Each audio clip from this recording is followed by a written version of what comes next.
une leçon de football. Nous avons mangé une leçon del football. Est passé complètement à côté de son match, mais parce que l'Espagne a joué à un niveau extraordinaire. Tactiquement parlant, dans l'organisation, dans la conservation du ballon, les Espagnols n'ont tout simplement rien laissé à la meilleure attaque de la compétition. Le plan de jeu de Luis de la Fuente face au plan de jeu de Didier Deschamps, aujourd'hui il l'a complètement contré. Et c'est la première fois que je vois une équipe de France de Didier Deschamps autant impuissante face à un plan de jeu en face. Dans la conservation du ballon, dans les prises de balles, dans l'animation défensive, dans les combinaisons entre les joueurs, dans la manière de se trouver facilement. Si l'Espagne a bien dominé la France sur un domaine, c'est sur celui du collectif.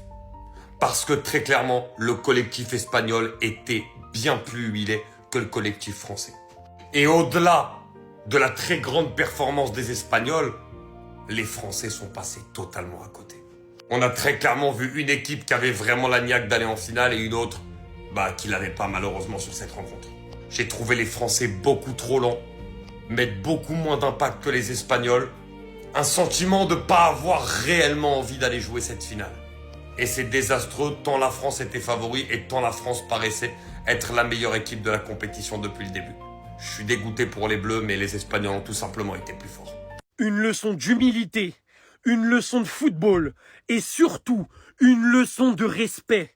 Je vais même pas m'exciter sur le niveau de l'Espagne, ni sur le niveau de la France, que ce soit positivement ou négativement. Je veux juste te dire, arrêtez de penser que parce que l'équipe de France est la plus spectaculaire au monde, tous les autres adversaires c'est le Salvador. Arrêtez ça. Si je prenais tous les avis qui disaient que la France était minimum 3 buts d'écart, je vous ferais une vidéo de 6 heures. Et c'est pas ça le but. Le but, c'est juste de vous dire, même si t'es la meilleure équipe du monde, la plus impressionnante, la meilleure sur le papier, arrête de croire que tes adversaires, c'est des petits. Sur les 2 derniers matchs, c'était 2 leçons de football avec un 2-0 à l'Euro et un 5-4 en Ligue des Nations.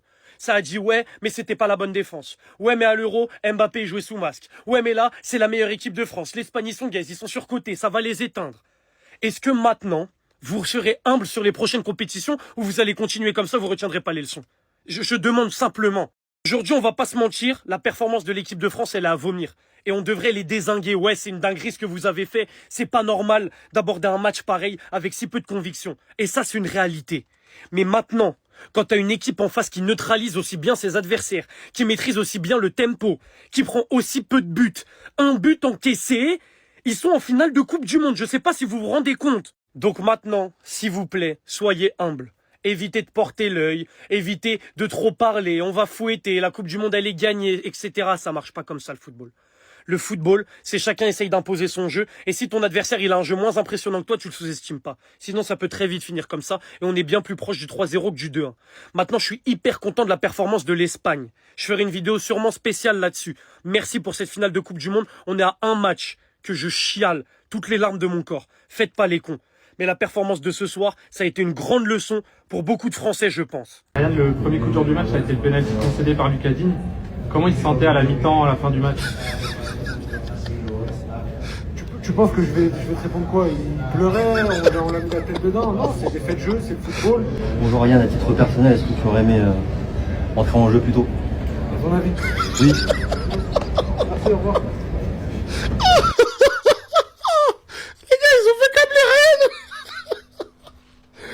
Il envoie en zone d'interview ce mec. Vous voyez bien que Ryan, il est vert déjà. Il n'a pas beaucoup joué en Coupe du Monde. Il a le seum de ouf.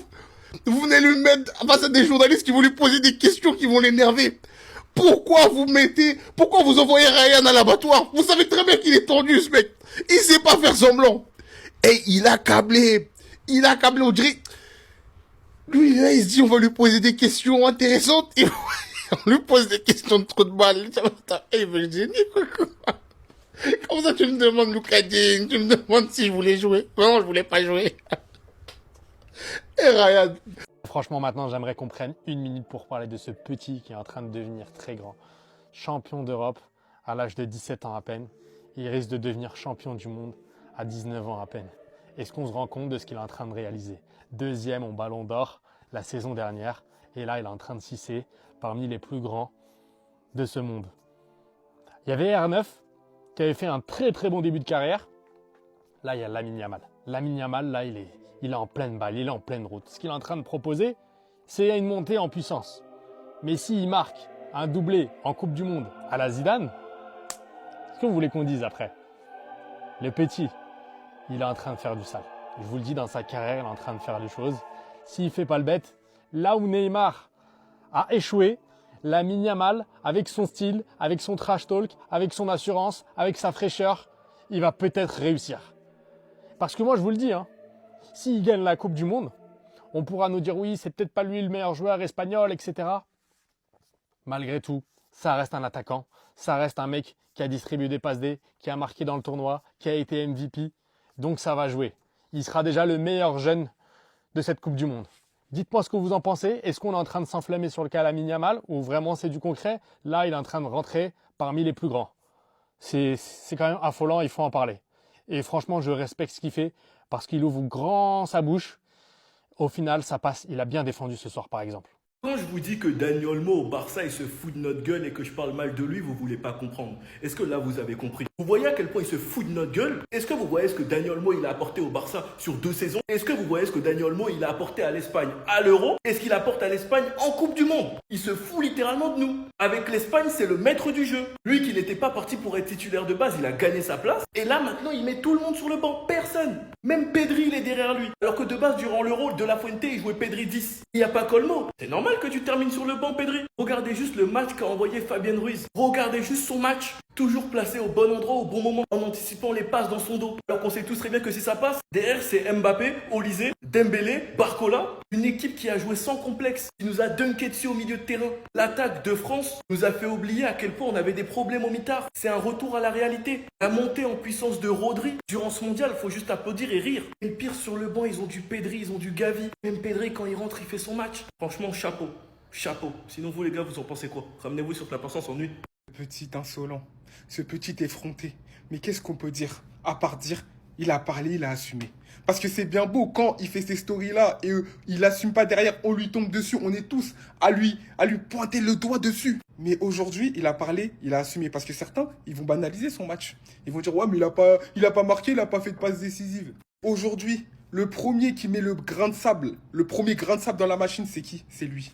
Un QI football très élevé. Très élevé, parce qu'il voit Lucas Digne, il voit le mauvais contrôle de Lucas Digne. Qu'est-ce qu'il fait? Il se dit, je vais aller le presser. Je sais qu'il va dégager le ballon et je vais essayer de me mettre en opposition. Il le fait parfaitement. Penalty, Oyarzabal qui marque derrière. Ensuite, dans ce match, Dieu merci, il y avait Barcola. Et que Barcola est dans les principes de Luis Enrique qu'il est venu défendre avec Lucas Digne. Parce que si Lucas Digne, il était seul face à Lamine Yamal dans ce match-là, je pense qu'il serait sorti sous assistance respiratoire. Parce qu'il faisait que de courir derrière lui. Lucas Digne a dit qu'il voulait venir jouer le rôle de grand frère auprès de Nuno Mendes. Mais assis-toi, Lucas Digne. Nuno Mendes va t'expliquer comment tenir Lamine Yamal. Comment tenir? C'est lui qui va te donner des conseils. Tu peux pas venir faire le grand frère avec quelqu'un. Je vais pas parler, c'est mieux.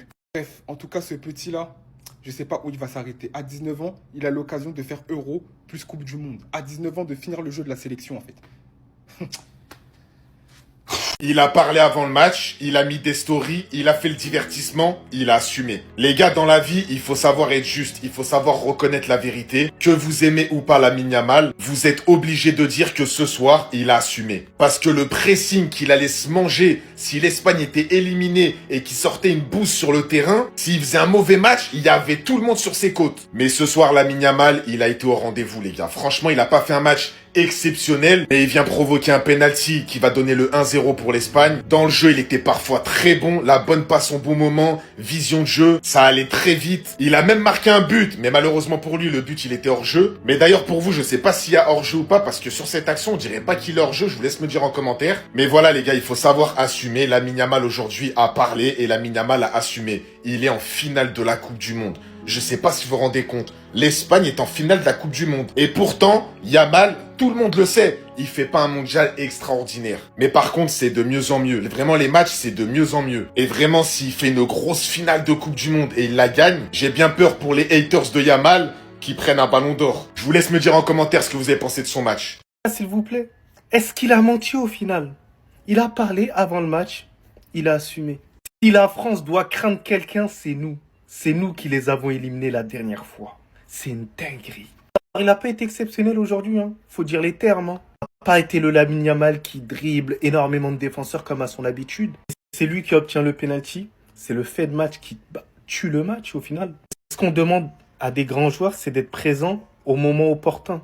Et là, ça a été le cas au final. Qu'est-ce que tu peux lui dire? Je vous présente officiellement derrière moi le cauchemar de l'équipe de France. Non mais Lamine Yamal et l'équipe de France, c'est une grande histoire d'amour, c'est pas possible. Les gars, regardez-moi ça. Hein. Déjà, 3 matchs contre la France, 3 victoires, 3 buts. Vous vous rendez compte déjà de la statistique ou pas? Premier match, 16 ans. Il met une lucarne. À l'Euro, il élimine la France. Donc déjà, à l'Euro, il nous élimine. Deuxième match, Ligue des Nations, où il affronte Désiré Doué, Cherki, Mbappé, Dembélé, il y avait tout le monde. Il était limite seul contre tous, il met un doublé, je crois. Et il vient, il célèbre comme ça, devant le public. On se rappelle tous de ce match. Donc déjà, Euro et Ligue des Nations. Et maintenant, il nous a affronté en demi-finale de Coupe du Monde. Juste avant le match, il fait quoi? Il dit à son entraîneur, je veux venir en conférence de presse parler. Il parle en conférence de presse. Il parle avant le match. Il met du divertissement, il hype sur le match. Et surtout derrière, 4 heures avant le match, il met des stories. Il a mis des stories. Derrière, il a assumé. Décidément, pour le moment, l'équipe de France n'arrive pas à stopper Yamal. Il y a déjà des équipes qui l'ont fait. Hein. Il a déjà mis des stories concernant des équipes de Ligue des Champions, tout ça, ça l'a déjà calmé. Mais l'équipe de France, on n'y arrive pas. C'est notre cauchemar, c'est pas possible.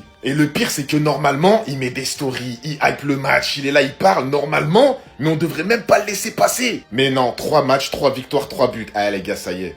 Ah non, vraiment, la Coupe du Monde, c'est dur quand même. Là, ça veut dire, dans 4 ans. Si tu veux retenter ta chance, là, c'est dans 4 années. Non, c'est trop. C'est trop, il y aura un nouveau président et tout. Non, c'est trop. Je m'attendais pas à cette défaite. Hein. Je m'attendais pas à cette défaite, les gars. C'est dur. Moi, je voyais la France passer tout droit. Finale contre l'Argentine et tabasser l'Argentine. Film l'Argentine. Dire ce qu'il en est aujourd'hui, la France n'était pas au niveau. La France n'a pas perdu parce que l'Espagne était plus forte. Non. La France a perdu parce qu'elle ne s'est pas mise à son niveau. Elle n'a pas joué son football habituel. Et c'est ce que je disais. Hein. La France, c'est son pire ennemi.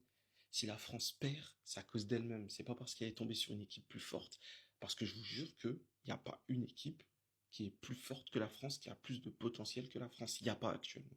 La France, c'est l'équipe la plus forte, qui a le plus haut potentiel au monde à cette heure-ci. Après, si tu fais pas le taf sur le terrain, t'as pas la bonne mentale, t'es pas en forme, face, c'est méchant. Hein. On parle de dernier carré de la Coupe du Monde. Hein. Donc les erreurs se payent cash. Hein. C'est le jeu, on accepte.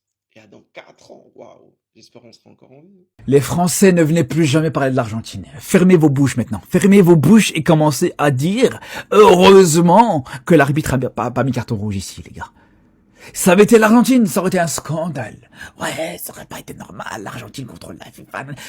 Les gars, c'est quand vous allez comprendre que dans cette Coupe du Monde, l'arbitrage est très spécial. Il s'y passe facilement. Ça met pas des jaunes et des rouges facilement. Dites-vous là, il y a même pas eu faute, les gars. Il y a même pas eu faute là-dessus. Je sais pas si vous vous rendez compte. Il y avait pas de carton du tout. Au lycée, ça en est sorti sans carton. 0 carton, les gars. Je sais pas si on se rend compte de la situation. Donc avant d'ouvrir sa bouche sur l'Argentine, que on peut comprendre encore une fois, voilà l'Argentine, on porte pas dans notre... Pas de problème. Ce qu'on reproche à cette sélection argentine, l'État argentin, pas de problème encore une fois.